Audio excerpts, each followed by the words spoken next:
Okay, so ನಮ್ಮೊಟ್ಟಿಗೆ collar ಇದ್ದಾರೆ ಮಾತಾಡಲಿಕ್ಕೆ ತಮ್ಮ ಜೊತೆ. ಹಲೋ ಸುಮಲತಾ ಅವರೇ, ನಮಸ್ತೆ. ಸುಮಲತಾ, ನಾ ಮಾತಾಡೋದು ಕೇಳಿಸ್ತಿದ್ಯಾ? ಕೇಳಿಸ್ತಿದೆ. ಓಕೆ, ಕೆಂಗೇರಿಯಿಂದ ಕರೆ ಮಾಡಿದ್ದೀರಾ? ಸೊ ಬ್ರಹ್ಮಾಂಡ ಗುರುಗಳಿದ್ದಾರೆ, ಮಾತನಾಡಿ. Hello sir. ಹಲೋ, ಹೇಳಿ ಸರ್, ಈಗ ಪೂರ್ವಿಕರು ಮಾಡ್ಕೊ ಬಂದಿದ್ರೆ ಮಾಡ್ಬೇಕು ಅಂತಾರಲ್ವಾ? ಇವಾಗ ನಮ್ಮ ಅತ್ತೆಯರು ಮಾಡ್ತಿರ್ಲಿಲ್ಲ, ನಾವು ಮಾಡ್ಬೋದು ಈ ಹಬ್ಬನ? ಅವ್ರು ಮಾಡ್ತಾ ಇಲ್ಲ ಅಂದ್ರೆ ಮಾಡಬಾರ್ದು.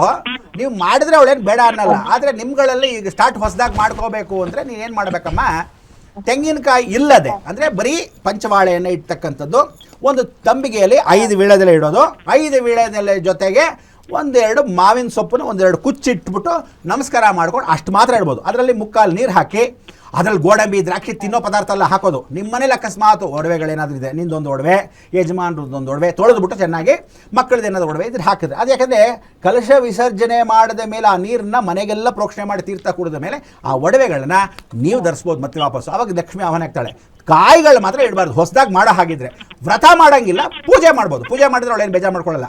ವ್ರತ ಮಾಡೋ ಹಾಗಿಲ್ಲ. ವ್ರತ ಇದ್ದರೆ ಮಾತ್ರ ನೀವು ವ್ರತವನ್ನು ಆಚರಿಸಬೇಕಾದ್ರೆ ಅರ್ಚಕನ ಕರೆದು ವ್ರತಮಾಲಿಕನ ಹೇಳ್ಕೊಂಡು ಅವಳು ಗೆಜ್ಜೆ ವಸ್ತ್ರ ಇಟ್ಟು ಆ ಬಾಗಿನವನ್ನು ಕೊಟ್ಟು ಇಂಥದ್ದೆಲ್ಲ ಮಾಡಬೇಕು ಅಂದರೆ ಪದ್ಧತಿ ಇದ್ದರೆ ಮಾತ್ರ ಮಾಡಬೇಕು, ಇಲ್ಲದಿದ್ದರೆ ಬೇಡ.